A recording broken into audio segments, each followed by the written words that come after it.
Em nome do Pai, do Filho e do Espírito Santo. Amém. Senhor esteja convosco. Ele está no meio de nós. Proclamação do Evangelho de nosso Senhor Jesus Cristo, segundo São Mateus. Glória a vós, Senhor. Naquele tempo, quando Jesus e os seus discípulos estavam reunidos na Galiléia, ele lhes disse: O Filho do Homem vai ser entregue nas mãos dos homens. Eles o matarão, mas no terceiro dia ele ressuscitará. E os discípulos ficaram muito tristes.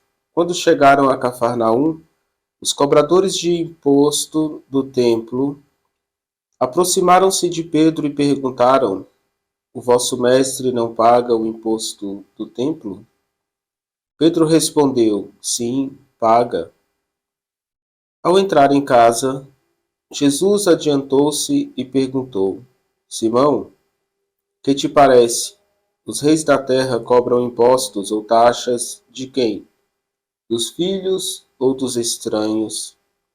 Pedro respondeu: Dos estranhos. Então Jesus disse: Logo os filhos são livres. Mas, para não escandalizar essa gente, vai ao mar, lança o anzol e abre a boca do primeiro peixe que tu pescares. Ali tu encontrarás uma moeda. Pega então a moeda e vai entregá-la a eles, por mim e por ti. Palavra da salvação. Glória a vós, Senhor. Bom dia, queridos irmãos e irmãs. O Evangelho de hoje apresenta um contexto de perseguição e da paixão de Jesus. O Senhor começa o Evangelho dizendo aos discípulos que o Filho do Homem vai ser entregue nas mãos dos homens. Jesus continua: Eles o matarão, mas no terceiro dia ele ressuscitará. Na sequência do Evangelho, nós vamos ver uma perseguição, uma acusação a Jesus, que vai conduzi-lo ao martírio. Cada cristão é chamado a dar a vida uns pelos outros. Jesus diz que prova de amor maior não há do que dar a vida pelos amigos. Hoje a igreja recorda São Maximiliano Maria Kolbe.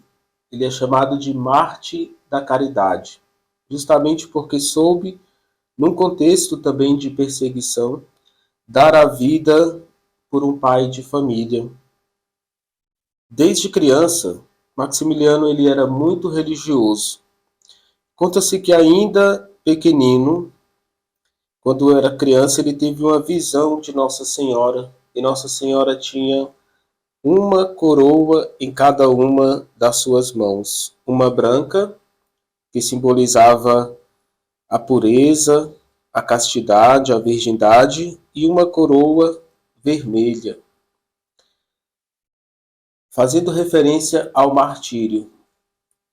E esta criança se aproxima de Nossa Senhora, como se Nossa Senhora oferecesse para ele escolher, e ele pega as duas coroas. Ele quer viver a virgindade, a castidade, e quer dar a vida por Jesus, quer ser martirizado se necessário for.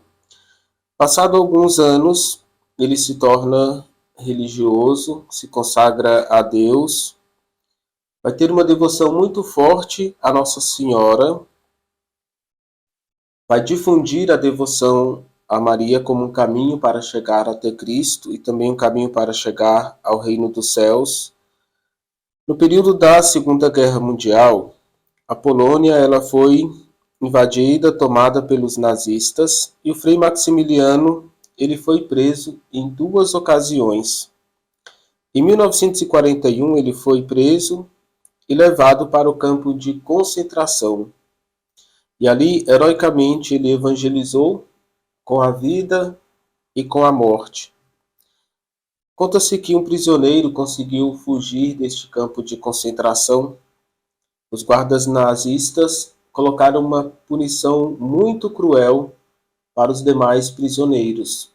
Eles escolheram 10 para serem presos em uma cela, e ali seriam castigados com a sede e com a fome. Foram abandonados nessa cela para morrer de sede e de fome, como uma punição por aquele que tinha fugido. Dentre esses 10, de um pai de família que começa a lamentar, a chorar, pedindo para que a sua vida fosse poupada, por ele ser um homem casado e pai de família. Ele gritava sem consolo. São Maximiliano olha o sofrimento desse pai e pede ao guarda nazista para ser preso e condenado à morte no lugar deste pai de família. Quando ele afirma ser padre católico, os nazistas aceitam a troca. Passados 10 dias, todos os prisioneiros morreram de fome ou de sede, e São Maximiliano continuava ainda com vida. E os nazistas vão aplicar nele uma injeção letal, e assim ele chega à morte, semelhante à morte de Jesus na cruz, porque ele também foi perseguido, preso e deu a vida por este irmão prisioneiro. Passado o tempo, a igreja foi olhando ele como um santo e foi unindo o sacrifício de São Maximiliano ao sacrifício da paixão do Senhor. Depois, ele foi beatificado por Paulo VI em 1971 e em 1982, São João Paulo II o tornou santo, sendo ele o modelo para todos nós. O século XX foi marcado por algumas atrocidades, por um caminho da humanidade também que se distancia de Deus, e ele foi chamado de Marte do século XX. Também um intercessor da Igreja no caminho da evangelização. É exemplo de caridade, caridade concreta. Nós somos chamados a dar a vida nas pequenas coisas e, se necessário for, dar a nossa vida por amor a Jesus, como este santo e tantos outros mártires da nossa Igreja. Queridos irmãos e irmãs, que este exemplo nos ajude a valorizar a nossa fé, a nossa igreja e, sobretudo, entender que dentro da nossa casa, na nossa família, nós somos chamados concretamente a dar a vida. No serviço, no trabalho, na doação, na entrega. São Maximiliano possa interceder por nós, por toda a igreja e pela conversão dos pecadores. O Senhor esteja convosco. Ele está no meio de nós. Desça sobre vós, com a intercessão de São Maximiliano Maria Kolbe, a bênção de Deus Todo-Poderoso, Pai, Filho e Espírito Santo. Amém.